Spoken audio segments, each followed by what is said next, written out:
the new Fed chair? Are you any closer on that right now? I know who I'm going to pick. Yeah. Oh, tell me, Kevin Hassett. I'm not telling you. The American people could expect President Trump to pick somebody who's going to help them, have cheaper car loans and easier access to mortgages at lower rates. And that's what we saw in the market response. Trump says he has made up his mind on who the next Fed chair will be. The man believed to be his top pick says the market reaction shows investors are ready for the big reveal. Live from Singapore, this is Insight with Haslinda Amin, where we dive deeper into the stories that matter with crucial context and sharp analysis.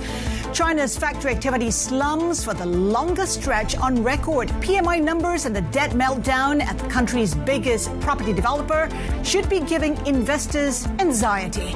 Instead, Chinese equities are taking the bad economic news as good news. We discuss that with Broadridge's Yoon and JPMorgan's Rajiv Batra. Now, operators of the world's most popular commercial jet scrambled to fix a software glitch that Airbus called a precautionary action, but it came out of the blue.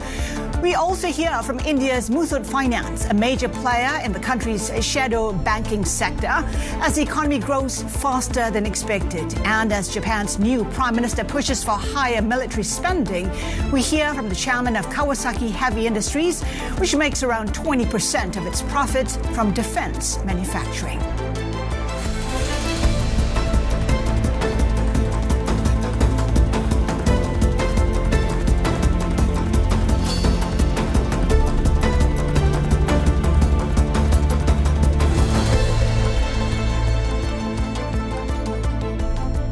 Traders grappling with more headwinds out of China today after a private gauge of manufacturing activity surprisingly contracted in November for the first time in 4 months.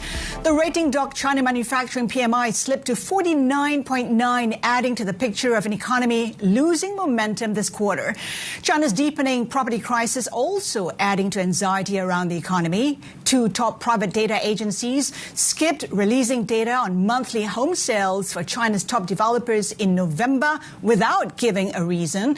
This comes as state-backed China Vanke tried to postpone payment on a local bond for the first time last week. Let's get reaction from Bloomberg Intelligence China real estate analyst Christy Hong. Christy, what's your take on this? What's been the reaction? Sure, Haslinda. The CLIC and China Index Academy, they have been over the past years consistently releasing the top 100 developers contractor sales data on the last day of every month. So it was a surprise that both agencies did not disclose the data yesterday. And I think this comes on the heels of, a series of suspension or delay in data disclosure for the China housing sector since 2023 when they suspended the land sales data, and also 2024 when the drawdown of the 300 billion yuan rescue fund was not continued. So I think this could be some form of efforts to help shield market confidence that was very fragile to begin with. That's on top of an escalating debt crisis at China Vanke.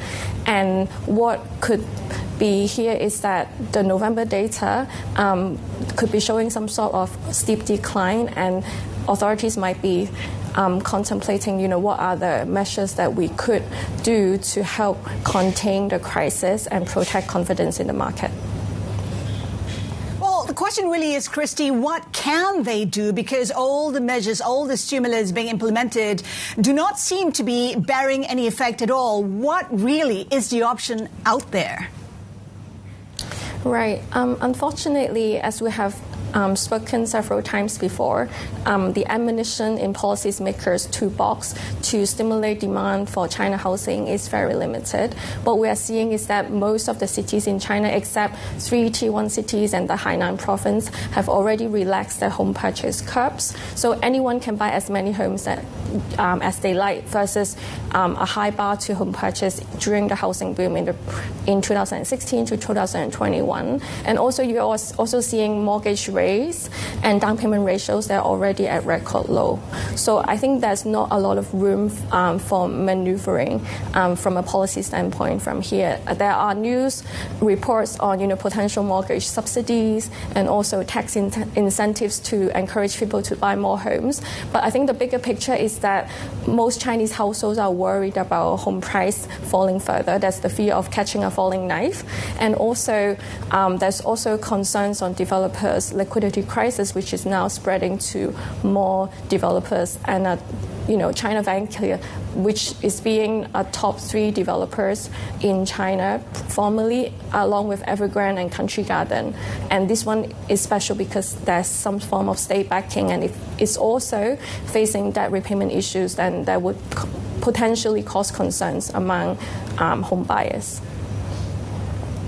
And of course, the continued lackluster performance of China's property sector impacting consumption in the country. Bloomberg Intelligence China real estate analyst Chrissy Hong, we thank you so much for being with us today. Now, Chinese stocks are remaining resilient despite renewed concerns on the property sector. That's as tech becomes the market's main driver, while property woes seem almost peripheral. For more, let's bring in our Asia equities reporter Sang-Mi Cha in Hong Kong. Sang-Mi, no stopping the China rally, I suppose.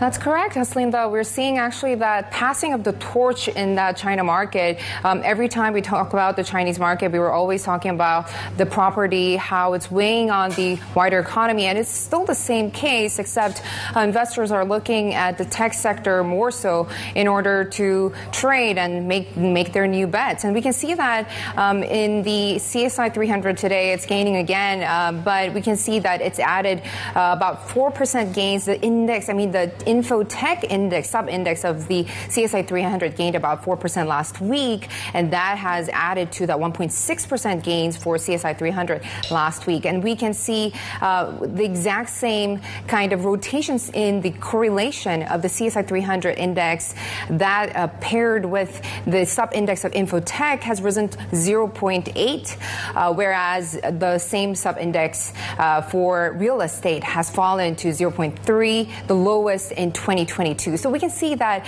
the property narrative is kind of fading out in the China markets, and we're seeing that tech really just coming up strong. And we're also seeing some of these weightings of the market cap of these the tech companies listed in CSI 300 also gaining massively compared to the property sectors and the stocks that are losing a lot of those market cap there. And of course, when it comes to the AI market cap in China, it's just a tenth of the U.S. You got to question how much more upside there is for, the AI play in China. So analysts actually have different figures for each of the subsectors of this AI play and this tech sector.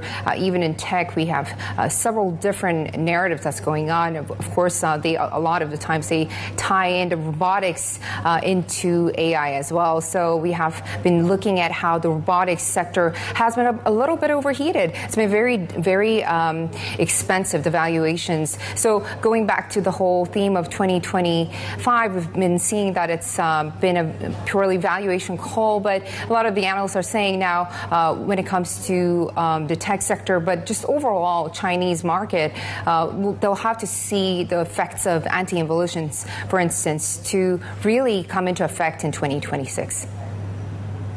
Sang-Mi, thank you so much for that. Our Asia equities reporter Sang-Mi Cha in Hong Kong. Well, for more on China markets, we're joined by Yoon, head of APEC Asset Management Growth Solutions at Broadridge. Yoon, good to have you with us. We've had quite a number of houses talking about how you should be overweight China and that, the entry point is looking pretty attractive right now. But when you take a look at the data coming out of China, including what we're seeing today, manufacturing activity, that's been pretty lackluster. Is there conviction that you should be playing China?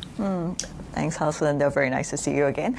I think for the China play itself, we've really gone from one end of the spectrum to the other end of the spectrum, and now I think we're swinging more to the middle itself. And what I meant by that is that I think if you rewind the narrative to about 8 years ago itself, China was the market darling. There was nothing that China could actually do wrong. In sort of last 3 years itself, we actually had this ABC narrative, which is anything but China. And more recently, I think what we kind of see is in coming to the middle ground itself, understanding that there are certain fragilities in the market, especially in the property sector itself, but also understanding on the bigger realm that there are other sectors that are actually propping up the Chinese economy itself, especially as we see China moving away from what everybody knows as the world's biggest factory to, I think, increasingly going forward, the world's innovative lab itself. So there's a sort of renewed focus on tech, AI. But concerns of a property is huge, right? This is a crucial part of China's economy. And because we haven't been seeing that turnaround in the property sector, consumption has remained weak. Surely that will impact sentiment eventually. Yes, I totally agree with that. I think what we can see from the market itself, especially in terms of consumption figures that come out, it's really become a lot lower, more depressed, there's more cautious buying. But if you look at the stock market itself, and also Chinese investors putting money into the asset management funds itself, we see a slightly different picture. Firstly, I think in the Q2 data results that we see, there was a lot of exuberance firstly into fixed income funds propelled by the retail investors. But as the market rally sort of continues, particularly in the tech sector itself, we kind of see a pivot and shift into more thematic, especially in ETF sectors, where they can actually go in and out of the markets very fast. So you can also understand from the investors and even especially retail investors' perspective, they are understanding that there is a change in terms of economy. Don't buy into so much into the broad equities, as we have seen broad equity ETFs actually in the outflow zones itself, but very specific tactical exposure to select sectors. That's kind of where I think the consumers are ranking. A lot of talk about AI, how you should be playing Chinese AI, because in terms of valuation, still cheap. In terms of market cap, also just a tenth of what we're seeing in the U.S. We're talking about $2.5 trillion versus $25 trillion in the U.S. How do you gain exposure in that space? Yeah, so that's also very interesting, because I think that what we're actually seeing is there's always a lot of expectation gap. How big is the expectation gaps itself? And when the markets expect sort of the U.S. equities to sort of, especially the big tech, to perform itself, if they exceed expectations, the prices go up. And even if we were to do well and they underperform market expectations, the sort of values and sort of prices go down. I think in the China sort of tech space itself, it's important to sort of keep an eye and outlook on it, as many of our clients, asset management clients, are doing, sort of making sure that they are well positioned for that sector itself, but also understanding that unlike the U.S. markets, where you really do get sort of the world's investors putting funds and money into that space itself, Chinese stocks itself, especially Chinese AI stocks, might not be as liquid, and there could be other factors, including regulatory factors and other sort of... But how do you play it? How do you play the AI? Which part of the AI ecosystem or AI supply chain do you tap? I think for a lot of them, I think there's kind of three key focus itself. The firstly is whether they could actually get a play in the semiconductor space itself. And then the second is to actually get into this sort of EV space, which has been big. I think sort of some of the biggest battery companies. But still the EV space is slowing down. Exactly. But I think what we're going to be able to see in that is that there's going to be a lot of longer-term sort of expectations versus the short-term volatility in the marketplace itself. As we've seen in sort of even the U.S. stocks, there could be sort of longer-term sustained demand for AI. Nobody is denying the sort of impacts and the transformative nature of it. But in the short term, are we likely going to see sort of ups and downs, in stocks like Nvidia and any of the Chinese stocks itself? I think the answer is yes. But I think investors, especially what we can see from the asset management space itself, where there's institutional investors who are putting in patient capital, who are looking at the longer term growth itself, they will actually help them right through some of the... What are you keeping away from? What are you not buying? Stay away from in a huge way. In a huge way, so I think especially in China itself, I mean, definitely as the property markets kind of suggest itself, I think we still think that there is a lot of maybe excess inventory, and a lot of the fiscal and monetary policies will take time to trickle into the systems and might not have immediate impact. I think the other thing is about consumer goods itself, because consumer sentiments remain low and a bit muted, so we'll be a little bit cautious in that space. Our probably sort of pivot to more of the areas that I think many of our clients are looking at, and that's kind of in the AI space, but also in the precious metal space itself, given sort of China's dominant in that space. I'm wondering if you see China benefiting from de-dollarization. I ask that because Russia is now mulling, a sovereign bond sale denominated in yuan, which is pretty unexpected, I guess, coming from Russia in particular. How far is that a reflection of de-dollarization and perhaps the attraction of Chinese assets and Chinese currency? I will say probably I would sort of take the sort of Russian bond as more of a headline news itself. So let's go back to the fundamentals of what we think is kind of happening in this space and whether the de-dollarization will actually help in China's sort of yuan demand itself. I think on the whole, I think people are moving away from U.S. as the only sort of reserve currency itself, as we can see from a lot of the gold prices. I mean, even some of the movements in Bitcoin, though that's a little bit more speculative trades itself. It's what are the other possible reserves? What are the other safe haven assets itself? I think China, sort of yuan will be one aspect of things, but at the same time, there are equally, I think, some serious concerns about its stability, its regulatory regimes, and also how the investors actually put a play, given that it's not as liquid and as compared to many other different currencies. A lot of the Asian economies and markets look to China for their own performance. I mean, if you assume that China's growth is going to be lackluster, which are the markets which will benefit in this part of the world? I think that already, I think we're already seeing some sort of effects playing out itself. I think India has been one of the key beneficiaries, especially with the supply chain sort of regrouping and also reallocations itself. Even the Southeast Asian economies, especially as we sort of talk about China moving away from this manufacturing. Yet it's been a laggard versus the likes of China and the Korean markets, for instance. Yeah, so big case of that. I think a lot of these manufacturing hubs itself take time to kind of go into the market itself, because there is time for the inventories to play out, and there's also for, even if you want to shift the supply chain to other markets itself, it's not as easy for them to sort of happen overnight. I think a lot of these transitions will take a lot longer, so investors are, and especially I think within the asset management space, is that what we can see from our data, that especially for Asian sort of fund houses itself, they're taking a long-term bet on these transitions that will actually pay off. All right, Yoon, hang tight. Broadridge head of APEC Asset Management Growth Solutions, Yoon is sticking around. We discuss the outlook for the Fed and global markets next. Keep it here with us. This is Bloomberg.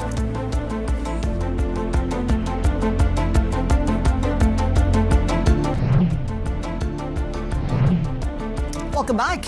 You're watching Inside. A cautious start to the trading week in Asia as investors look ahead to key U.S. economic data ahead of next week's Fed rate decision, with markets widely expecting a rate cut. Bitcoin tumbling, renewing a weeks-long sell-off. At the other end, we're seeing rallies in precious and industrial metals, with silver and copper both touching record highs. Traders also bracing for President Trump to announce his pick for a successor to Fed Chair Jerome Powell. White House National Economic Council Director Kevin Hassett says markets are ready for Trump to make his decision by the end of the year. However, Hassett declined to say whether he sees himself as the front runner to succeed Powell. We had a great Treasury auction, interest rates went down. And so I think that the American people could expect President Trump to pick somebody who's going to help them, have cheaper car loans and easier access to mortgages at lower rates. And that's what we saw in the market response. Well, let's bring in Yoon, head of APEC Asset Management Growth Solutions at Broadridge. Yoon, what do you think? Hassett means what? The dollar's going to be weaker? I think that the market now is actually ready for, I think the expectations is that interest rates are likely going to be cut, and there's going to be sort of the bets that we're going to see this trend continue. But I think the market is also very, very sort of now very well trained for unexpected news in the market, especially with sort of Trump taking place itself. And I want to actually draw an analogy to one of the things that we see in the asset management fund flows earlier in March itself, when Trump announced his Liberation Day policies itself in March itself. More than $100 billion left the sort of money market funds and U.S. equity funds in the span of a single month itself. But by May, we actually saw a swift recovery. And by right now, I think where we have November's data, the market is back to where it was and higher than before. So I think there is a lot of unexpected things in the marketplace itself, I think, and the market is actually braced for any of these unexpected events to actually. But it sounds like you expect the U.S. market to be resilient no matter who becomes the next Fed chair. If you take a look at Hassett, some say he's less independent, and the market isn't yet now talking about the independence of the Fed. That becomes a huge issue at some point. I think that in the circles that we are in, and especially amongst the asset management clients itself, there is already sort of increased talks about the independence of Federal Reserve itself, and also what does that mean for their asset allocations, and especially when we look at the Asian investors sort of allocations towards U.S. equity, U.S. fixed income, U.S. capital markets on the whole itself has actually gone from its all-time high in first Q 2025, dropped by a couple of percentage points itself, still very sort of high in the upwards of 40% itself. But I think what this signals is that there's going to be a shift and a bit of a rotations out from this, looking at global diversifications, looking at emerging markets, looking closer to home to see what are the other things that they could actually make their portfolios more resilient. Okay, so means U.S. market is not the only game in town? But it's still a key game, right? I mean, expectations of the S&P will get to 7,000. I mean, that is optimism for you. Yes. I don't think that the sort of story of U.S. exceptionalism is going to go away anytime soon. And as we have seen from the past few months itself, that there is really, at this very moment, no markets that can actually perform the way that the U.S. has the depth and the breadth of it. But the diversification story, I think it's very real. I think we've kind of seen from the sort of strong performance of stock markets, of regional markets, what we've seen in this part of the world itself, and also diversifications into looking at what are the other plays it could have, what impact does it have on their sort of portfolio from a currency perspective. I think there'll be a lot more cautious around it, and also very selective plays within U.S. itself. Should you still play the sort of the equity markets, or what sectors of the bond market that can actually offer the kind of risk return? So what sectors of the U.S. bond market should you be looking at? What we've actually seen is that for now, the municipals have actually performed really well. I think especially with regards to the kind of yields that they perform as well as the strong credit ratings. There's also some sort of look at the private market sector. What are they? I mean, of course, the valuation is looking very rich at the moment, but I think in terms of selective parts, most of the investors are still relatively under-allocated. So there's kind of pockets of opportunities within the space itself. So I think that kind of broad spectrum U.S. Sort of when the sort of rising tides raise all boats kind of storyline itself could take a little bit of that haircut, I think, especially in 2026. What assumptions are you making about the USD? This is one currency that's been hard to predict. I mean, some say expect 3 more cuts through 2026. That's pretty much priced in. How will that play out in the market in terms of the USD? Yeah, so from our perspective, especially from a data analytics perspective itself, we don't try so much to sort of gamble and then sort of look at the predictions and try to sort of look at specific and the frequency of rate cuts itself. We try to go by market consensus. And what we've been sort of doing within our model itself when we look at forecasting is to actually build in much more robust models and also update the frequency and the cadence of how we actually inject market news, how we actually look at also broader spectrum of economic data beyond just U.S. itself, to look at how the other markets are building their kind of almost trade resiliency and also economic growth resiliency outside of the U.S. markets. Yoon, great insights. Thank you for joining us. Yoon Ang on Broadridge. Plenty more ahead. Keep it here with us. This is Bloomberg.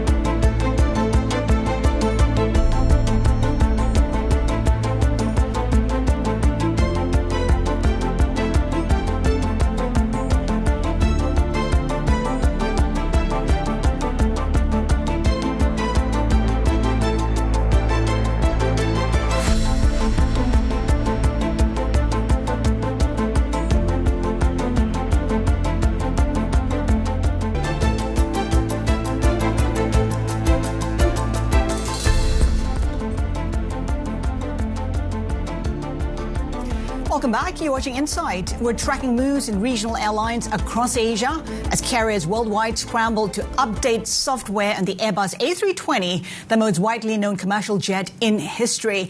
Carriers say they've rushed through an emergency fix after Airbus stunned the industry Friday, calling for a so-called precautionary fleet action. Our Asia Global Business Managing Editor Rachel Chang is with us. And Rachel, needless to say, this is pretty rare emergency directive, isn't it?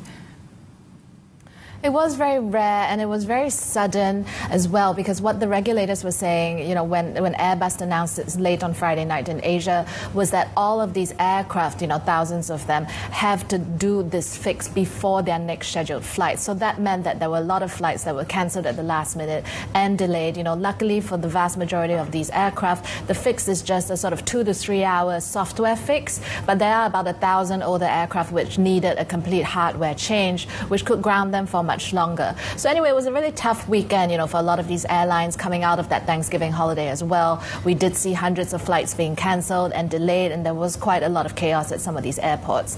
But, essentially it could have been worse, and Airbus is saying it rushed to do this because, we don't really know what the impact of this software degradation could have been if they hadn't acted so quickly. Well, the worst may have been averted, but it's still a wake-up call, isn't it, Rachel? I mean, it begs into question the reliability of the software they're using. It really does. I mean, it is a very mysterious situation and not much really is understood about it. Essentially what Airbus was saying is that intense solar radiation could degrade some of the software that is being used to maintain flight controls. This came to light about a month ago where there was a JetBlue flight that had a sudden kind of downward pitch. Nobody was hurt in that instance, and Airbus, rolled out this fix really quickly. But very little is understood about it. What is intense solar radiation, right? Like, what do we really understand of how, there's so many thousands of unknowns really that can affect these aircraft that fly millions of people around every day. So I think from here on out, it's going to be a process of trying to understand that and also trying to figure out where else are the other vulnerabilities on these passenger aircraft. Do you see greater regulation scrutiny on the back of what we saw? Unlikely, because, the situation just points to how crucial. This is an industry where essentially there are only two makers of passenger aircraft, right? Boeing or Airbus. And Airbus actually has been quite lucky in the last few years. A lot of these major issues really have been affecting Boeing and not Airbus. This is one of the few times that Airbus has had to really essentially stop the entire industry, whereas Boeing, we do know, had the 737 MAX crashes. There's been a lot going on over there. But, it really highlights the fact that, well, for people to fly around the world, there are really only two companies that make these jets. So, no regulator is going to come in and say, well, we can't fly Airbus anymore, right? You just see such a small fix in this instance had such huge ramifications for the entire weekend for so many travelers. So it does highlight that there's a ton of pressure on these two companies. Every single move of theirs is highly scrutinized, and really we're at the mercy. Yeah, I got him. As we have seen in the equity markets, perhaps there is concentration risk. Perhaps it is time for airlines to rethink their strategy and, diversify their jets as well. Is that a conversation that is happening, or do you expect a conversation to happen among carriers? Well, I think the barriers to entry in this industry are just so high. We know that China, for example, has spent decades trying to build its own answer to the passenger aircraft. Its company Comac is, unlike in EVs and other industries, China has actually not succeeded in providing an answer to Western technology in passenger aircraft, right? Comac, does have some jets out there that are being flown in China, but they're not flown anywhere else. And the more important thing is that Comac uses all of the same sort of American or Western-made parts and engines, right? Pratt & Whitney, Rolls-Royce, these are essentially the big companies that make all the parts. And there's not really been a significant ability to diversify away from these giant companies as well. So. Rachel, before we let you go, in terms of customer reaction, do you think this will shake customer, traveler confidence in any way? I think for the travelers coming out of that Thanksgiving holiday over the past weekend, it has been quite stressful, but I think what everybody across the industry essentially is sighing in relief that this is not a more major situation, because of course we're going into the holiday, the Christmas holidays, last 2 weeks of December, peak period of travel across the world. If this had been a bigger deal where you had to see aircraft out of commission for days or for weeks, that would have had, a cascading, really a catastrophic cascading effect across the holiday season. But most of these aircraft have now done the fix. Things are back to normal as of Sunday night. And so, it is a sigh of relief for everybody. Back to normal as of now, Rachel. Thank you. Bloomberg's Asia Global Business Managing Editor Rachel Chang coming to us from Hong Kong. And turning to oil, OPEC and its allies have decided to stick with plans to pause production hikes during the first quarter amid growing signs of a surplus in global oil markets. Let's bring in oil reporter Nicholas Lua. Nicholas, you've got to imagine this has a lot to do with oil prices. No, exactly. And I think what's very clear is that maybe the decision to stick with the production halt. Now, you'd expect that would be bullish on prices, and indeed we're seeing things come up. But I think it's also important to flag one more big development geopolitically. Over the weekend, President Trump announced what's basically like a new no-fly zone when it comes to Venezuela. And now Venezuela is a major oil producer, right? So I think even though OPEC didn't surprise, there are other surprises on the cards that could lead to shocks. And that's why we're seeing oil spiking this morning. Where are the other surprises that could lead to shocks? So I think the big one is really Venezuela, right? And I think as with all things to do with geopolitics on that front, things are as clear as mud. So on one hand, Trump has already said that, well, there's going to be a no-fly zone. Things are, stay tuned there. We all know about the historical precedents here. Like, the military, U.S. military has been like targeting ships in the area. But the other thing that isn't so clear is even after he's made that, like there was also that downplaying, right? So he's saying, oh, don't take my tweets too seriously. And then I think what this means is there's all this more volatility we see in markets. And so I think that's why things are a little on edge as we see it here in Asia trading. In the end, when it comes to the oil market, it is about demand and supply. Where are we with that? Well, Haslinda, I think you're right. Like, in the grand scheme of things, we're still heading for a glut, right? And I think that's very clear moving to next year. And that's a big part of the decision of why OPEC has decided to pause further production hikes. We're not actually seeing a market that's going to be strong moving to next year. And I think what we're seeing right now is all these spikes are tied to all these other uncertainties. You asked me about that earlier. Another thing to flag is really the weakness in the global refining system. The Russian refining system, I think Goldman Sachs pointed this out last week, 500 to 600,000 barrels a day of capacity have been taken out by Ukrainian drone strikes, right? So all these uncertainties, even as we move into a situation where prices are pointing downwards, we see all these spikes up and down, and that's the way the oil market is looking today. Yeah, so that is in terms of supply. In terms of demand, that's also a big question mark. I mean, we're seeing data out of China showing an economy that is slowing down, and China is a huge part of that market. Exactly. The world's biggest oil refiner is also the world's biggest consumer after the US, and I think that sort of uncertainty is leading to a flattish demand picture, and that's an optimistic picture already, right? So as you've pointed out, if demand doesn't look very strong and supply is going to grow, even these little spikes might prove to be short-term bits of optimism for people in the market for a short term. But if we're looking from a fundamentals perspective, things are going down, I'm afraid. So how much lower do you think oil prices can go? Where will we end year-end? Where will oil prices be in 2026? Of course, not your projection. What do you mean? People that you talk to, what do they say? No, of course, yeah. And I mean, I think we've seen the major banks pointing at much bearish numbers, right? And I think we've seen some deviations in that. So, I mean, people like Goldman are pointing at sub-60s, and I think that's quite a fair, portrayal of where the market is going. We, of course, have other people pointing at things as low as 30s, right? And of course, I think we need to weigh that against the broader global geopolitical picture. So even when things are weak, I think maybe not that weak. Anyways, you said clear as mud. You're probably true. Nicholas, thank you. Bloomberg oil reporter there, Nicholas Lua. Now, here's a look at Indian markets just ahead of the open. Of course, we're keeping a close eye on the rupee. On Friday, it fell to a fresh record low of 89.49. In terms of where it's headed, we're seeing the Nifty index currently pointing to a higher open, up by 0.5% right now, and the Indian rupee flat versus the USD 89.45.25. Traders also digesting that India GDP data. Third quarter GDP grew at the fastest pace in 6 quarters. The question really is whether that pace is sustainable going forward. Now, it's been a tough year for Indian stocks, with the MSCI India index trailing emerging market peers by the most in more than 3 decades. But some of Wall Street's top market watchers see India roaring back next year as earnings stabilize and stimulus kicks in. Let's talk more on the outlook with Asia equities reporter Ashutosh Joshi in Mumbai. Ashutosh, some say expect 10% upside for India in 2026. What are you hearing? Yeah, hi. Thanks for having me on the show. 2025 has turned out to be sort of a disappointing year for Indian equities as well as bonds and FX side. But hopes are high that next year will be much better. A couple of factors that are driving to this optimism are that the earnings growth has started to pick up. Earnings downgrades, Indian corporates for 5 consecutive quarters are now stabilizing. Latest earnings season and indicated at revival of consumption demand. And on the bond and FX side, India's rupee has already hit a record low in November, but there is an expectation that we are nearing the floor. And latest comment from RBI governor that Indian rupee typically depreciates 3 to 3.5% against the USD each year.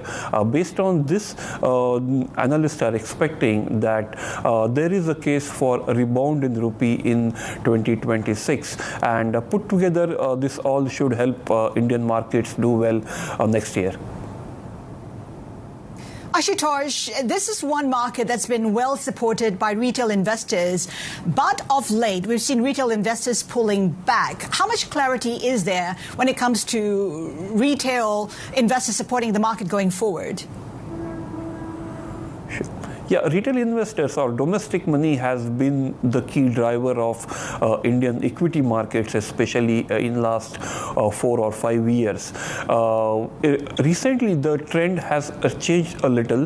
What we are noticing is that retail investors continue to participate through mutual funds or the indirect route. But at the same time, when it comes to participating in equity markets through direct ownership or trading of stocks, retail investors have turned sellers. Couple of months we are seeing this sort of trend. But at the same time, the domestic flow of money continues to support market. In the year 2025, we have seen domestic institutional money, a majority of it coming from retail investors, has touched nearly $80 billion. This compares with foreign selling, which stands around $16 billion. So the support continues, yes, but there has been some change in strategy recently. Is there a sense which sectors in particular will do well in 2026? Would it be consumption, given the GST reform? Consumption as well as banking and financial sectors remain among top bets for a majority of brokerages. Also, analysts are hopeful that with India's capex taking place, private capex starting, there will be some impact on industrials as well as power generation, utilities companies.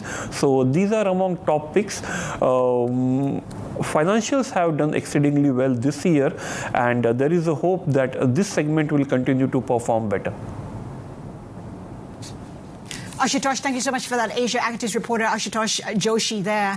Now turning to geopolitics, U.S. and Ukrainian negotiators say they had productive discussions about a framework for a peace deal.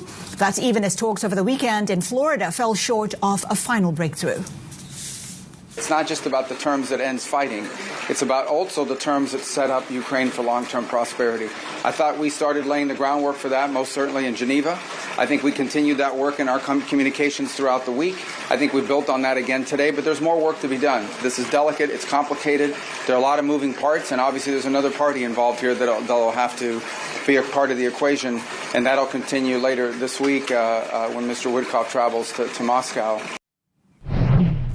And those talks were likely Kyiv's last chance to sway U.S. Special Envoy Steve Witkoff before he heads to Moscow. And this comes ahead of Russian President Vladimir Putin's visit to India later this week. New Delhi is said to be planning to start discussions on buying Russian fighter jets and a massive missile defense shield, potentially complicating trade negotiations with Washington. Let's break this down with Bloomberg's News' Dan Struff in New Delhi. Dan, what are you looking out for? So Vladimir Putin is coming to New Delhi this week. This is a really kind of a much anticipated visit for a long time. New Delhi and Moscow are longtime partners, trade partners, security cooperation partners. And this news of this major arms purchase coming through just on the eve of Putin's visit is a pretty major development, especially as you mentioned, coming just as the U.S. and India are sort of in the home stretch of this much anticipated and much delayed trade talks. So it sort of remains to be seen sort of how much of a wrench that's going to throw into things. We know that India has been sort of quite extensively scaling back its purchases of Russian oil. This has been a major thorn in the side of negotiations really for months now, especially from the U.S. perspective, which has been quite unhappy with the extensive purchases of Russian oil coming from India. So, we'll see in the coming weeks how things shake up, but there's still a lot of anticipation within New Delhi that a trade deal will come through. Dan, in India's defense, it's always bought Russian defense equipment, correct? That is correct, and actually to this day, Russia remains the largest supplier of military equipment to India. Now, the sort of scale of the purchases has scaled back. India has sought to diversify its arms contracts. It's been buying more from the U.S., for example, although not as much as Washington would like. But that partnership is longstanding. It goes back decades. It goes back to the Cold War, and there is a real resistance in New Delhi to sort of turning that partnership on its head in its entirety. So that does remain in place, and as we can see this week, it's not going away anytime soon. Dan, thank you so much for that. Bloomberg's Dan Struff in New Delhi. Still to come on Insight, calls for accountability mount in Hong Kong as the city continues to mourn the victims of its deadliest fire in nearly 8 decades. More details ahead. Keep it here with us. This is Bloomberg.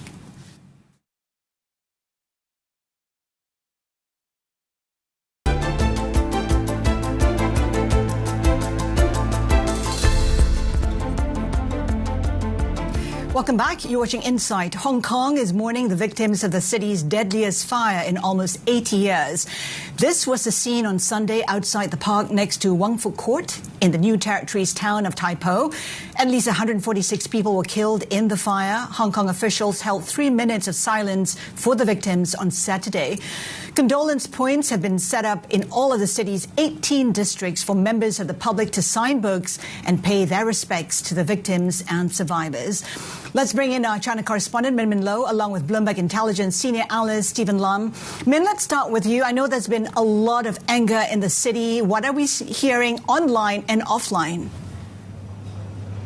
Yeah, I think the public mood has shifted a little bit from the beginning of the fire. There was a lot of shock. There was a lot of devastation.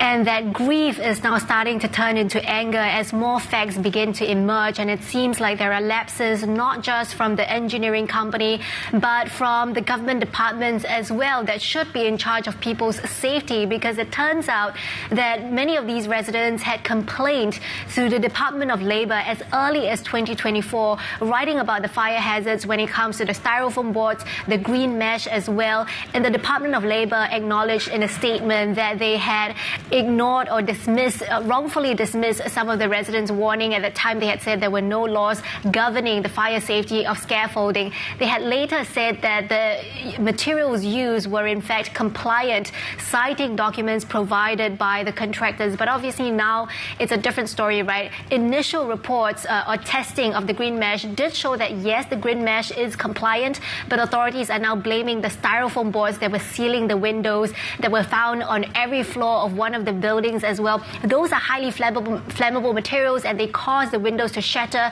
That caused the fire to move inside the building. So it was spreading very quickly, both inside and outside the buildings. And that really was one of the things that caused the fire to spread quickly, because this bamboo scaffolding as well started to fall apart and hit the other buildings. So an investigation is ongoing. There's a multi-agency task force that is investigating this, and the authorities said they would need 3 to 4 weeks to complete the investigation. We talked about how we've seen petitions online and that, grief has turned to anger. Is there risk that we could see unrest in the city?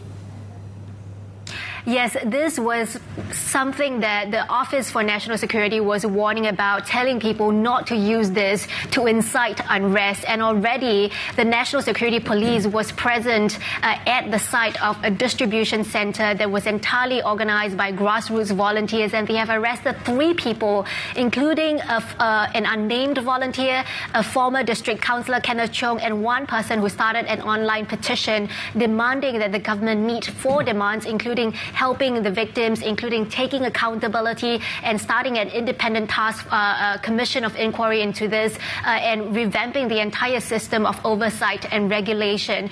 That person has been arrested on national security grounds, and an Instagram page that cited the 4 demands had now been taken down. And this really points to the underlying tensions in Hong Kong, especially given the changes over the past few years and the imposition of the national security law.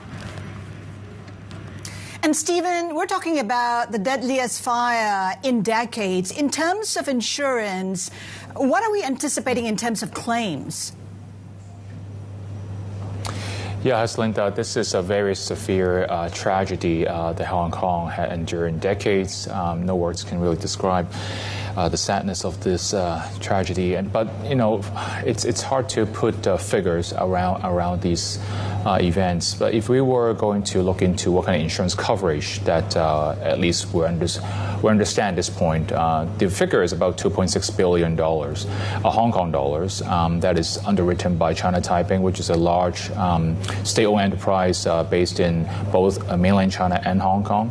So from a financial stability standpoint, we're pretty confident that the insurance companies and the panel of reinsurers will be there and fully capable of delivering the claims at a very fast and speedy manner. I think because of the severity of the situation, it is all hands on deck. So, all the stakeholders, the insurance companies, the banks, the courts, they will try to move this as fast as possible. Now, I think, if we sort of look under the hood a little bit in terms of these policies, the main one will be the property that is about $2 billion. And the rest will be sort of spread between a third-party liability and employee compensation. Is there anything you're looking out for in particular? Anyone also at risk of failing to fulfill the claims? We don't think so. For situations like this, Hong Kong is a very well-established financial center. The city has handled these claims. Other unfortunate claims like natural catastrophes, typhoons, and whatnot, all these years. To give an example, the industry processed, nearly 3 billion Hong Kong dollars for Typhoon Mangkhut back in 2018. So it is very well established system channels to deliver these claims. I think, sort of one of the parting thought that we have at this moment is the human, the death and the injuries. Right. These will be a long-term process, yeah. Our China correspondent Min Min Lo and Bloomberg Intelligence senior analyst Stephen Lam, thank you for that. More to come in our next hour of Insight. Keep it here with us. This is Bloomberg.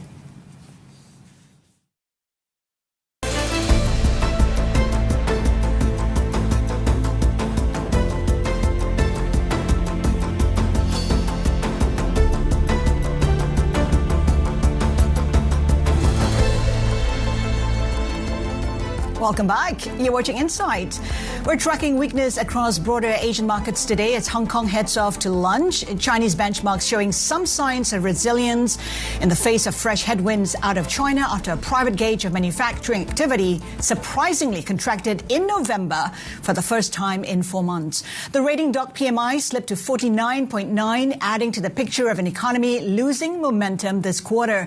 Now, China's deepening property crisis also weighing on markets. Two top private agencies skipped releasing data on monthly home sales for China's top developers in November without giving a reason. This came after state-backed China Vanke tried last week to postpone payment on a local bond for the first time. And we have breaking news from StanChart also today with China. It is lifting its China 2026 GDP growth outlook to 4.6% from 4.3%. It's also expecting its rate cut in the second quarter of 2026 from the fourth quarter in 2025. So looking at stronger growth for StanChart in 2026, looking at 4.6 from 4.3%. Now, JPMorgan has turned bullish on China for 2026, highlighting AI, robotics, consumption, and property support measures. They now see upside risks outweighing the downside. Joining us for more is JPMorgan's co-head of Global Emerging Markets Equity Strategy, Rajiv Batra. Rajiv, good to have you with us. Thank you. So, overweight China, but when it comes to data that we're seeing so far, it's pretty weak. So data point weakness or the GDP growth weakness was in line with our expectation, where market was cherishing in the first half higher growth because of front-loading impact and tariff not impacting much. We knew that in the second half, data points will get rolled over. GDP growth should be in the league of around 3.5–3% only, and hence you will need the support packages and the measures to revive the market. So right now, when the data points, today we saw a few of the data points coming weak over there, we knew what government action plan would be to defend 4.5% GDP growth territory. So in line with that, my economists are calling for 40 basis point of a fiscal thrust and a potential support packages for consumer and property if you start receding the 4–4.5% territory of real GDP growth. And that is enough, you think, despite the fact that we've yet to see that US-China trade deal? That could derail everything. That is a risk, and that is a risk we all started this year, and 7th April we extrapolated that it could be the base case for the next coming 5 to 10 years. But things started calming down as US and China trade talks started. Even the most recent trade talks between President Trump and President Xi Jinping clearly highlight towards a temporary truce, or you can say a tactical pause over there, and looking for strategic discussions in place. But beyond that, what is important to recognize, if your domestic support packages are there in place, domestic growth is 4–4.5%, and at the same point of time, your global growth is resilient. Remember, next year US GDP growth we are forecasting at 2%, Europe 1.5%, EM 4%, Japan 1%.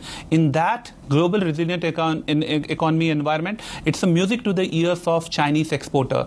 So there could be an year where your domestic gets supported by policy efforts on ground, and externally also the lesser trade tension, the lesser noise over there keeps your global growth resilient. But even as exports remain resilient, as you are expecting for China, the property sector remains in the doldrums, and no amount of stimulus is helping reverse the situation.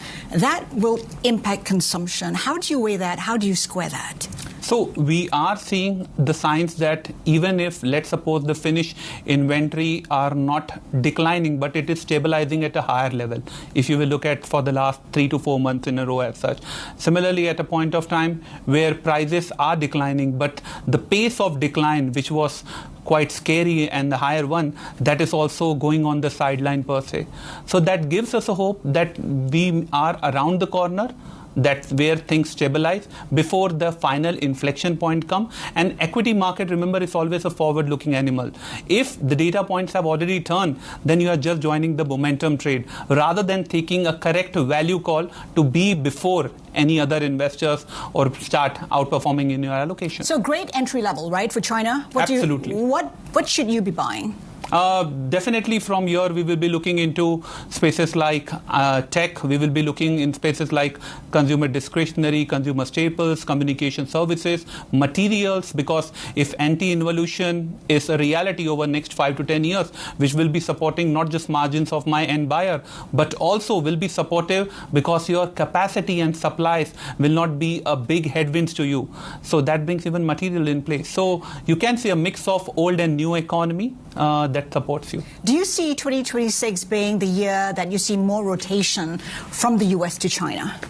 I'll say broadly, not just rotation from US to China. It could be the broader one, US to the entire emerging market space. The reason behind is the exceptionalism in US have been a trade since last 17 years, since you came out of the GFC. And it came not just a premise of a higher growth differential which sits with the US, it also came on the premise of prudent credit balance sheets of my stakeholders. We know that the government balance sheets is not in a great shape looking at debt and deficit, but at the same point of time, my private sector, both household and corporates, are getting better. Now, when you look at the whole AI capex coming into picture and your financing are moving from self-funding towards the credit side, that puts a question mark. My corporate debt to GDP, which sits at 150%, if it start inching towards the 200% territory, that puts a question mark that two stakeholders with more than 200% debt to GDP, is that exceptionalism stay or not? And if it's not staying, then money will come to our part of the world. China alone in the global benchmark is close to around 3%, 3.5%. That will not be able to heavy lift the 65% money coming from the US. So it will be a rising tide which will lift all the non-US boats, be it Europe, Japan, EM, China and Asia. It's also about monetary policy, isn't it? I mean, we're expecting the Fed to be cutting rates through 2026, and most emerging markets are done cutting already. So why should money be flowing from the US? No, absolutely. We are in the last leg of the monetary policy easing. This year, some of the emerging market central banks have cut more than US overall. So few of them we still anticipate will cut close to 25 to 50 basis points, but not in the first quarter, maybe from second and third quarter onwards. But there will be tailwinds of fiscal policy easing. We all are aware the fiscal policy efforts in the US under OBBA, $323 billion. Then by Europe, close to 20 basis point of fiscal thrust. Japan just announced 135. And then your China, then Sweden, then South Korea. So all this fiscal easing means ample global liquidity environment. Your global M2, which was lacking at around 2%, 3% mark, start inching towards 6%, 7% growth.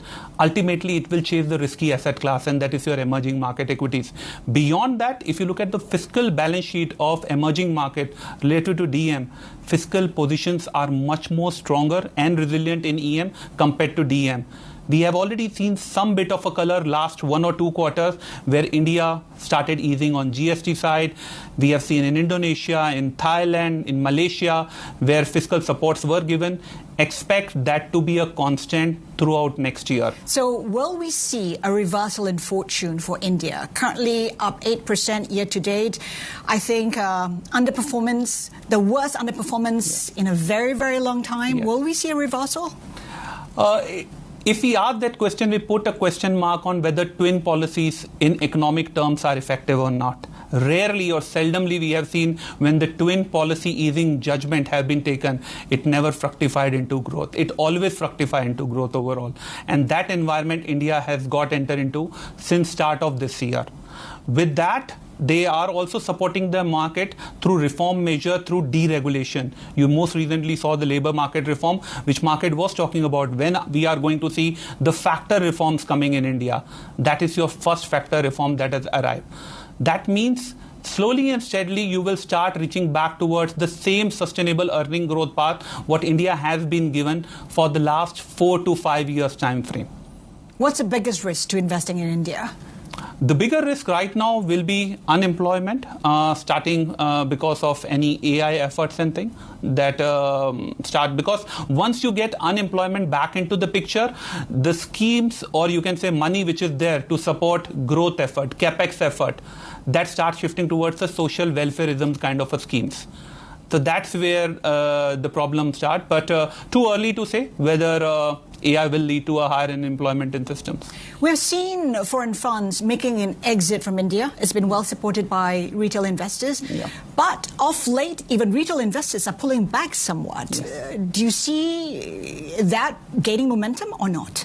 So 90% of the investors, according to us, are momentum seeker. Not just in India, not just in EM, but globally overall. We have seen foreign investors have been on the net selling mode for the past 4 years. It's your domestic institutional investors who have been offsetting not just my foreign institutional investors, but also the capital issuances which are happening in market.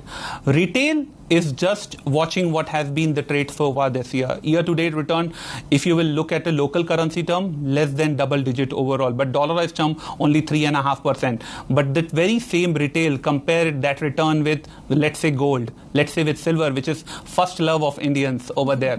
Definitely money will be chasing that kind of a momentum overall. But as I've said, if momentum makes a comeback, let's suppose last 2-month return which we see for India, 5.5–6%, outperforming EM and developed market by 6.5–7%, retains and continue for the month of December, then January again your retail will make a comeback. So if momentum makes a comeback, if foreign investors make a comeback, will we see the rupee finally being well supported? It's been such a weak currency. This year has been particularly weak for overall, and it was like not in line with the expectation. We expected it to be a range bound, considering the way the trade scenario played out, the tariff scenario played out. I believe the risk premia which needs to be showed up in some or other asset classes, that largely showed up in your rupee, or it showed up in the valuation. Remember, if you close the risk premia tab on the one side, it will show in some or other asset class. So in case of an India, equities got derated from 24p level to 21. Rupee slipped from 83, 84 handle towards 89 handle overall. So that's more on a risk premia. But let's suppose what we are hearing today from the Commerce Secretary, if deals are in making, I think the bigger place where the risk premia go off the table will be rupee. So for me, what's close to watch will be how the India-US relationship pan out, and impact initially will be seen directly in how INR behaves. So where do you see the Indian rupee by year-end and by the end of 2026? So house forecast is still in the range of around 88 to 89. Maintaining the current level, and it is largely also premised on not just that in a base case we believe that 25% penalty tariff which arrived on India will be taken away, because India did a 10-year framework defense deal with the US, and then India has reduced materially crude oil imports from Russia overall. But it also takes into account the flows which emerging market equities as well as fixed income will receive this year, next year, premised on that there's a global synchronized growth cycle coming in the market overall, and differential is supporting EM. So if money comes through passive route also in the EM, remember India is 16% of the benchmark. So India will also get its share of inflows from foreign investors. There's a sense that emerging market central banks will move their focus from propping growth to fighting inflation. What opportunities do you see there? In case if that scenario arrives, people start moving towards fighting inflation over there, then you will need to look for the hedges. Right now, it is unfair to say that the gold and silver will be a proper hedge for you, because they are moving with the correlation of one, both with equities as well as even the fixed income and the rates market overall. This time, the hedges could appear from your base metal side, material sector side. So we upgraded material sector to overweight a couple of months back, exactly looking into the scenario that tomorrow when inflation arrives at a larger pace, what could be my hedges over there? In past example, real assets are the best one to play it, and amongst real assets, it is precious metals. Considering precious have already rallied, so it will be largely your base metal and potentially the real estate sector. Is there reason to be concerned that the equity markets have decoupled from the economy? I mean, if you take a look at China, for instance, Korea, for instance, the economy, both economies are pretty weak, but the stock markets are on fire. How do you read that, and what's the risk of that? I still largely say it will be unfair to say the decoupling. Whenever we have used the word decoupling, it always hit us back on the face, because then markets start behaving in that manner. But I will say there is a divergence, though. There is a divergence, which I largely agree with you, and that shows you what is there in the mark of equity index versus what is there in the GDP. Like let's take an example from one of the bigger market, US. In S&P 500, 45% is everything related to AI, Mach 7, that part of the world, whereas your old economy or the other traditional are only 55%. But when we look at the US GDP, does it takes into account be it the AI capex, be it the AI productivity? No, it's not taking into. Similarly, when you come to our part of the world, when we look at the GDP for China, it is much more export oriented. What's going to come from the US, Europe, and other part of the world. But when you will look at the equity market, let's say MSCI China, the US exposure, the export exposure is almost like 10%, 15%, 2%, and 85% still look domestic over there. So divergence are happening where your GDPs are not in line with the way today current reality of equity market or what equity market is trying to show you 5 or 10 years down the line. That divergence that we see in Korea, how much potential is there for the Korean market? I think it's one of the best performers, up I think 60% year to date. Yep. Can that continue? And at what stage is this market too hot? So over the last three and a half decade, when we did our cycle analysis, we have seen whenever the bull market start in any of the EM markets, technically or somehow it remains in the range of around 6.5, 7 year cycle. So when we look at Korea is in a cycle of around, for this in last 1 year, 1.5 year per se. And during such sort of a cycle, the outperformance of particular country towards emerging market or Asia, Japan is close to 110%. So taking that into account, the most recent cycle we have seen in case of an India, 5.5 year of bull market cycle, Taiwan 6 year bull market kind of a cycle. It is in very early stages in case of Korea also. And remember, Korean rally has largely came on the back of foreign investors. We have not seen retail money, which usually invest into US asset class, US equities, US fixed income. That money has not come back to Korea yet. If that repatriation starts over there, then think about an upside. What might we see? Where might we see the cost be? So our base case is 5,000 on Kospi, and what time frame? End of 2026, and the bull case is 6,000 on Kospi. So this is premised on your P going to the developed market range. Remember, despite rally, Korea is still around 11 PE, and developed market range PE is 15.5, 16x. So Korea is still looking very cheap. Rajiv, thank you so much for that. Rajiv Batra, co-head of Global Emerging Markets Equity Strategy at JPMorgan. Lots of insights there. Plenty more ahead. Keep it here with us. This is Bloomberg.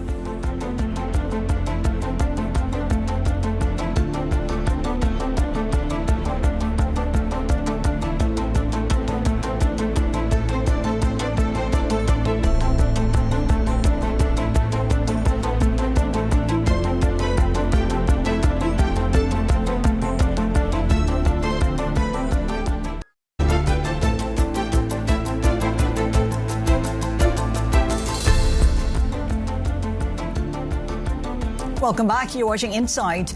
It's a risk-off start to December for Bitcoin, the largest cryptocurrency tumbling below the 87,000 level. Ether also sliding as we see fresh momentum in the crypto sell-off after weeks of declines starting from October. Let's get more with our Asia-Pacific crypto editor, Ryan Weeks. Ryan, what's behind this, I guess, ugly sell-off? I mean, nobody has a definitive answer as yet for us this morning. So it was a pretty sharp plunge when traders got online this morning from, about 90,000 now to below 86,000. Some of the reasons that traders are pointing to was that on Friday, the CEO of Strategy Inc., which is one of the biggest Bitcoin accumulators out there, or the biggest rather, the CEO of that company sort of mooted the possibility of selling Bitcoin in certain circumstances. That's something they've never confirmed before, as far as I'm aware. So that's seen as one bearish signal.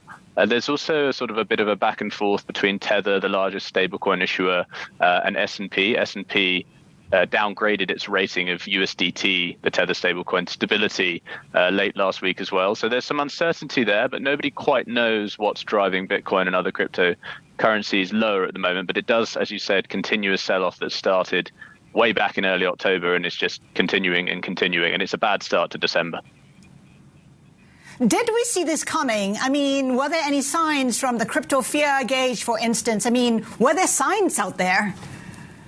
I would say it's a bit of a surprise, actually, because, late last week, it appeared that weeks-long sell-off was abating a little bit. And, some of the technical indicators suggested a bit of confidence was coming back into what is, of course, a very risky market. Today is a disheartening sign for crypto traders because it appears that the sell-off is very much on. And, we're now sort of heading back towards the mid 80,000, 85,000 level. It's where we go from here. Not entirely clear. We're seeing downside protection built up at the $80,000 mark. We'll have to see where we go from here. What are we seeing in terms of volume in this sell-off versus, the average that we usually see in this space? I mean, it's pretty sharp. So November was on course to be the worst month for Bitcoin since 2022. It actually narrowly avoided that. February was slightly worse. February was a bad month because of sort of trade announcements that kind of shocked the market. But even so, Bitcoin shed something like 17% of its value in November. And, that just wasn't expected. This was going to be sort of a boom year for crypto and Bitcoin with pro-crypto policy coming from the US, greater institutional adoption. So to see it all kind of crumble at the end of the year, as I said, is pretty disheartening for crypto traders. But that could be a reversal, right, in the blink of an eye, if President Trump were to perhaps announce a measure, a policy that is pro-crypto. In crypto, there could always be a reversal in the blink of an eye. You're absolutely right. But I think one thing that we see from our conversations with traders is that, throughout the year, they've had things in the calendar and looking to as the next kind of growth catalyst for Bitcoin and other cryptocurrencies. At the moment, there isn't really anything like that in the diary. They're sort of lacking the next big, the next big news item that will give them a step up. So, it's a slightly bleak outlook for crypto traders at the moment. So crypto, or rather Bitcoin, below 87, are there levels we should be looking out for? And, what are people talking about in terms of stress levels we should be aware of? Yeah, I mean, the only thing we have so far is that $80,000 is the level to watch for Bitcoin. There's quite a bit of resistance built up there in terms of investors buying downside protection. So we'll be keeping a close eye on that. If it were to fall below that level, it would be the first time Bitcoin's been there since, I believe, the early part of this year. I think it got down to about 74,000 it could be February to April time, and that was its year-to-date low. So we'll also be watching that level, but obviously we're a little way off that for now. And I'm wondering when the dip buyers will come in. Ryan, thank you so much for that. Bloomberg's Ryan Weeks for us there. Still to come, an insight. Muthoot Finance unpacks the outlook for gold loans as India's banking and non-banking system experience a major bull run. That conversation just ahead. Keep it here with us. This is Bloomberg.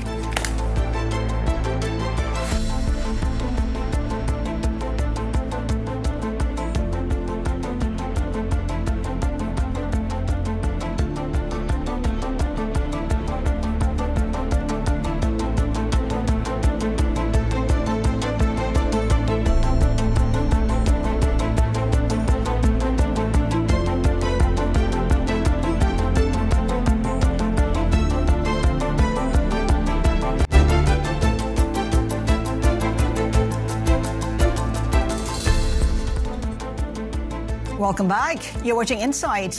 Here are some of the stories we're following. Micron will reportedly spend $9.6 billion to build a plant in Western Japan, making memory chips for AI applications. The Nikkei newspaper says Micron wants to diversify its advanced chip production outside Taiwan and plans for shipments from 2028. The report says the factory will make high bandwidth memory chips, a key component for working with AI processors from the likes of NVIDIA. Meituan has reported its first loss in almost 3 years, reflecting the impact of intense competition in China's food delivery sector. It posted an adjusted net loss of $2.3 billion in the third quarter and warned losses will continue this quarter amid the battle for market share with Alibaba and JD.com.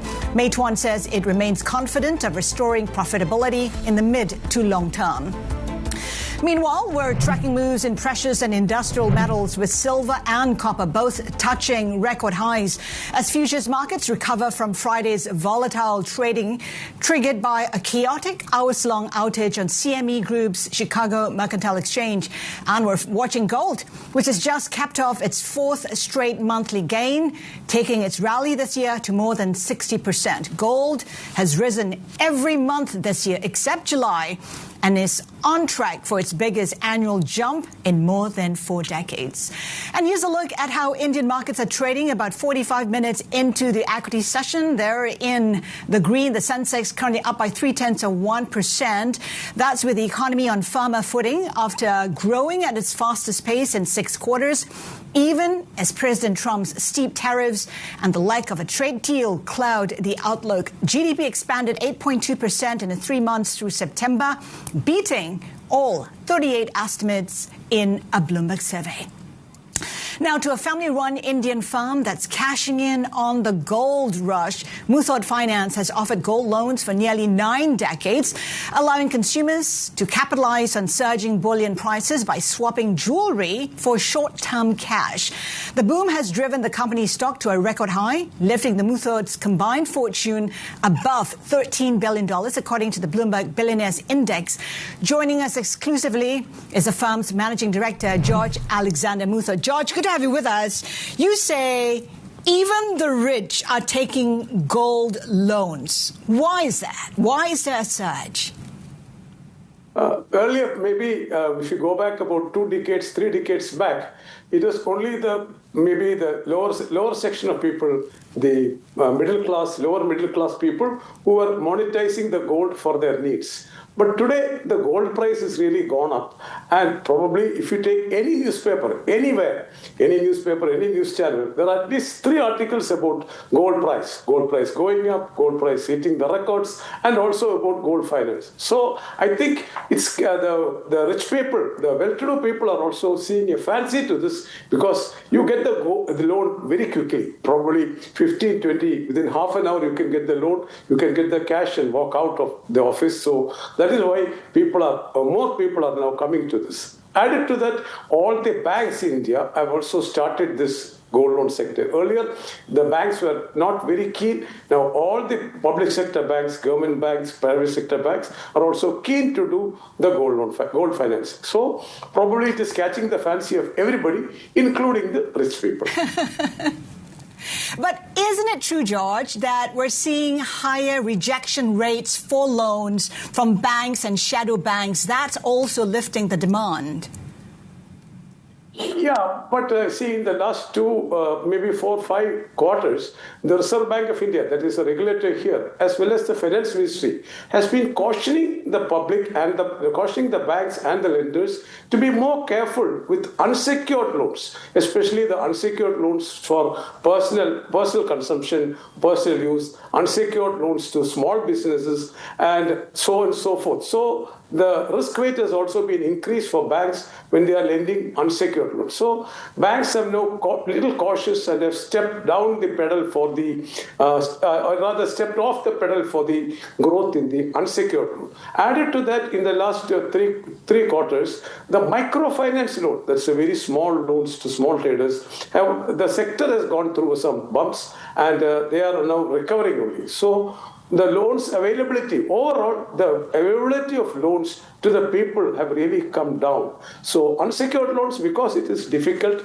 they are now using to monetizing the asset which I said earlier, which is now called the limelight. So more and more people are coming there. Right. So the availability of loans is definitely very good or very needed for the economy. The government is also keen to see that purchasing power is there in the people. So if the unsecured loans are not easy to come by, at least the secured loans in the form of gold, which is very much available in India. We estimate about 25,000 tons of gold, and of that only 4,000 tons have come into the organized gold loan market. So there is still a lot of people with gold who can in the foreseeable future monetize this to get money. So you're saying that traction is increasing. If that is the case, what is the scope for growth in 2026? Yeah, we usually in the last few years we have been growing by 15-20%, but the last year we grew by 38%, and this year also the first 2 quarters have been quite good, and I see growth coming this year also. So the growth is definitely there, not only for Muthoot, for all gold loan companies, as well as the gold loan departments of the banks also. Their gold loan portfolio is also growing very well. So, given what you have just said and the projections you have made, George, where do you see gold prices headed?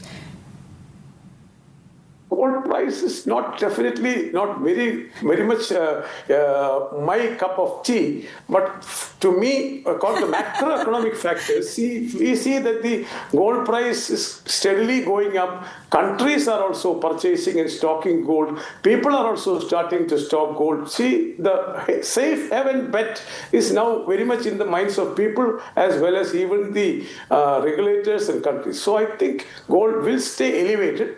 Probably it can come down a bit, but then I don't think it will come down drastically.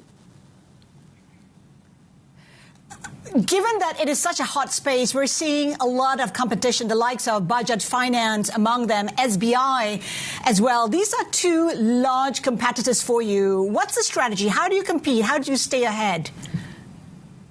Yeah, I think there is a lot of, as I said earlier, this has attracted the attention of so many people, so many lenders.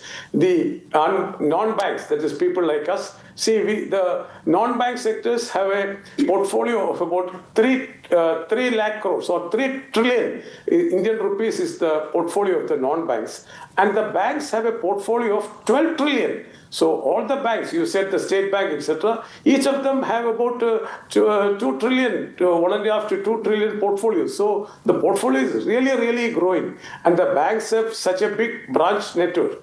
So the competition, I told you, we are also growing 30, 40%, etc. We are growing. It means everybody is growing. It only means that the market is widening. See, more and more people are starting. It is not that the banks are taking away our customers or Muthoot is taking away the bank's customers. There is space for everybody. There is space for everybody, but there can only be one winner, right, George? I mean, you got to see, we talk about SBI, State Bank. I mean, it has scale. And it has the ability to offer these loans at lower rates as well. How do you compete in those spaces? See, for somebody to trust you with the gold, actually, if you take a step back, he is giving you ornaments which is worth 125. On the gold content of that is 100 rupees, and we give a maximum of 75 rupees. So he is actually depositing his savings with us. It's actually a savings deposit of his money. The money which a person has, maybe it is in shares, it is in bank FD, it is in gold. Whatever is with the gold, he is depositing that money with us and taking a loan of only 60 to 75%. So he needs trust. So it's not that everybody can start this. It is a trust factor, very important, because his gold has to be stored properly, checked properly, and also assessed without destroying the ornament. That is the trick here. See, the ornaments have to be returned as ornaments. To check the purity of the ornament, you should have devices which will not destroy the ornament, not have to melt the ornament. So that is the trick, and that is where many people fail.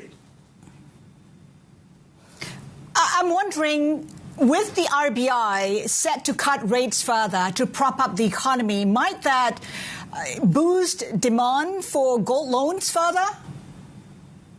Yeah, as I said earlier, the boost for gold loan will come from the demand for purchasing power, or people need purchasing power, whether it is a rural economy or a city economy or in the cities. People need money for their daily needs, and if it is not coming through unsecured or other people, they will look at secured, very convenient loans. A gold loan person walks out with the money in 30 minutes flat, maximum 30 minutes. So a quick, easy one, and where we don't insist on the credit score of the customer. That's also most important. We don't require the credit score of the customers to give a gold loan. So you see the gold demand will still continue, and the people will still need, and actually we are doing a big service also. Otherwise, the customers should have actually sold these ornaments and got 100%.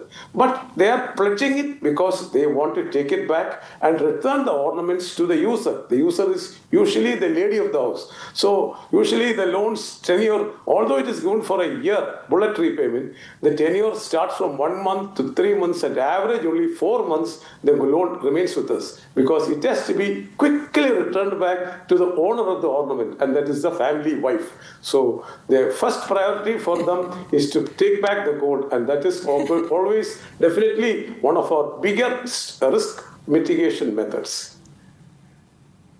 George, I'm looking at Muthoot stocks. They're at record highs right now. Do you think they have already fully reflect the value of the company?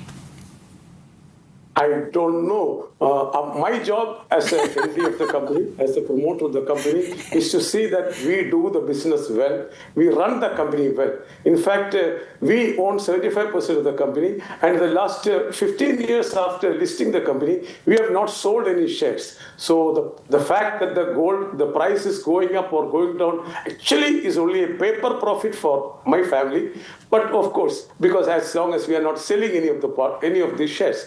But having said that, the gold price, the market can definitely, the market for gold loan is very good, and we have about 6,000 branches with 30,000 employees, all dedicated to gold loan. Right. So there is a lot of scope for growth, and I think people will be factoring that to determine the price. It is not in my hands anyway.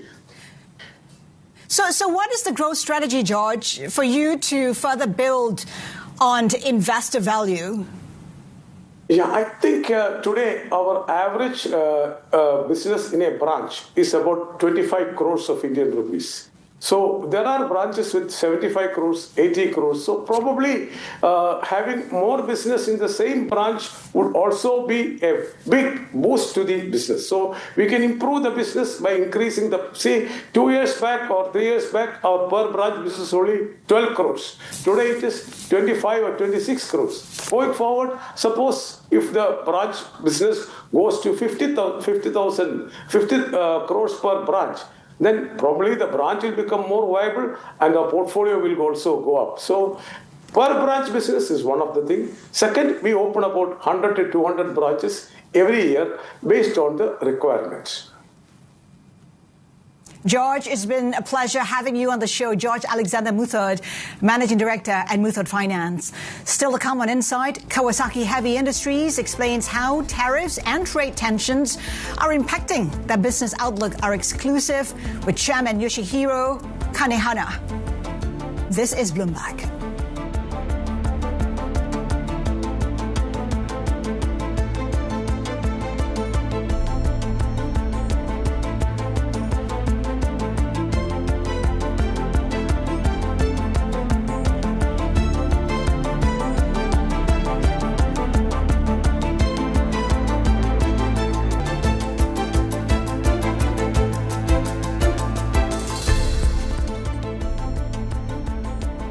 Welcome back. You're watching Insight. Japanese companies cut capital spending last quarter for the first time in over a year, signaling cooling sentiment under pressure from higher U.S. tariffs. Prime Minister Sanae Takaichi is pushing back with a massive stimulus package of around $10 billion to boost business investment in sectors like AI, chips, and shipbuilding. At the same time, she's accelerating defense ambitions, rolling back export restrictions, and aiming to lift military spending to 2% of GDP this fiscal year. Our next guest chairs a Japanese multinational corporation that manufactures a wide range of heavy industrial products, including aerospace and defense equipment and heavy machinery. Let's bring in Yoshinori Kanehana, Chairman of the Board at Kawasaki Heavy Industries. Kanehana-san, thank you so much for joining us. We talk about Prime Minister Takaichi being defense-oriented, wanting to spend 2% of GDP on defense. I'm just wondering what opportunities you see on the back of that. Actually, recently, like last year, we had order from the Ministry of Defense in Japan, 80% up compared to the year before. And most of the area they're trying to spend the money is to protect the island area in the south of Japan.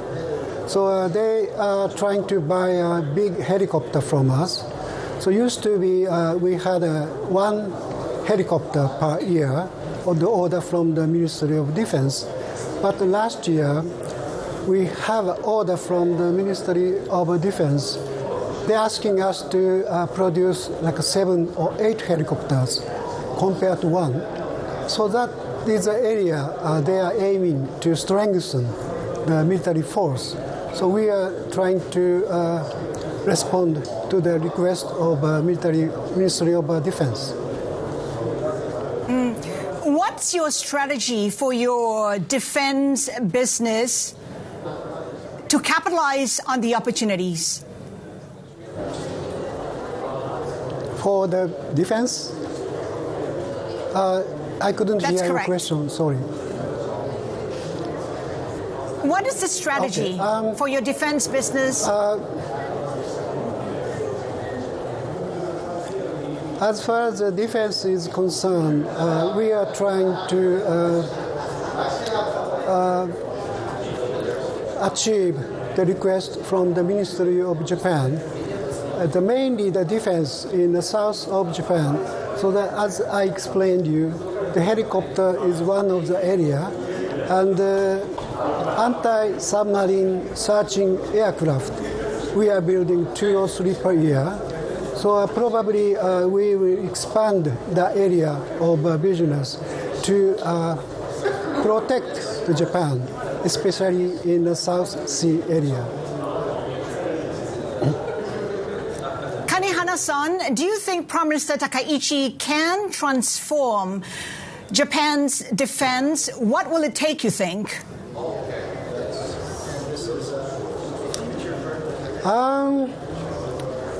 We are concentrating on the defense side at the moment. So all the military equipment for the defense side, we want to increase the capability of manufacturing in our factory to protect the Japan from outside.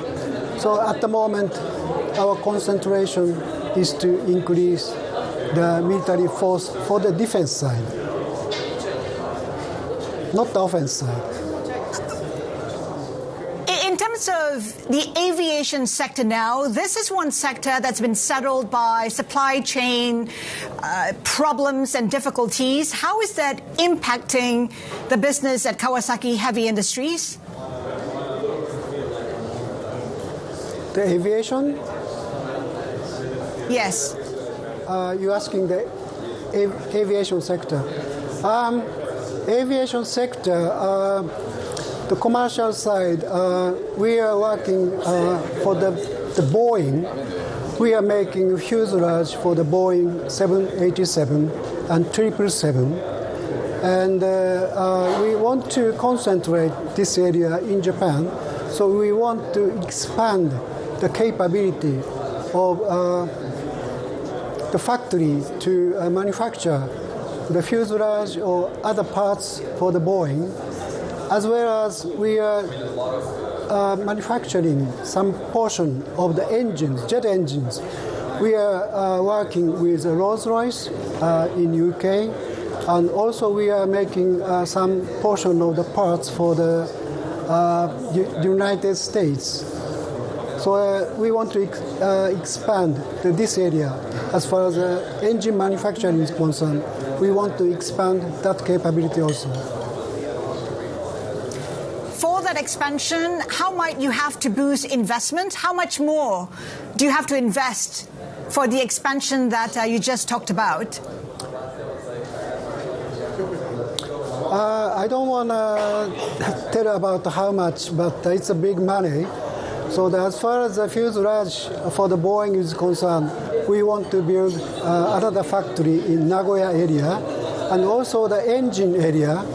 We want to expand the facility in the Kobe area.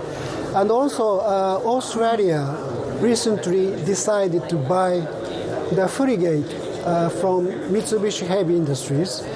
And actually we, Kawasaki, are manufacturing engines for this frigate under the license of Rolls-Royce. And as you know, Australia will order like 11 frigates to Mitsubishi. So we need to double the space or manufacturing capability of these engines for the frigate. Kanehana-san, I'm just wondering how the company is coping with higher tariffs. Might it get customers to pay for these tariffs instead by raising prices? The most affected area in our company is a motorcycle. And we have a factory in Lincoln, Nebraska in United States. And we are hiring like 4,000 employees over there. However, some percentage of the components like engines, we are shipping from Japan to United States. That will be subject to the tariff. So that we need to increase the price of final products. So our strategy is the bigger one and the popular one and the more expensive side. We can probably shift the tariff into the vehicle because the higher equipment, the relatively the rich people will buy. So even if we increase the price a little bit, they will buy. But the lower portion, unfortunately, how much will the price be increased? Consumed by us. How much will the price be increased? The final products, if we convert all tariffs to the final products, less than 20%, like 16 to 70%, 17%, we need to increase the price. That will reduce the sales. So we are in a big problem at the moment, how we will strategize the pricing. Kanehana-san, thank you so much for joining us. Yoshinori Kanehana of Kawasaki Heavy Industries. Now, before we go, here's a look at our guests for tomorrow. We'll have an exclusive interview with Agoda's CEO as the travel industry recovers from a surprise Airbus glitch that briefly roiled global travel plans. Plus, we'll have more on the markets with OCBC's Selena Ling and Guy Steer of Amundi Investment Institute. That is it for Insight. Horizons Middle East and Africa is next. This is Bloomberg.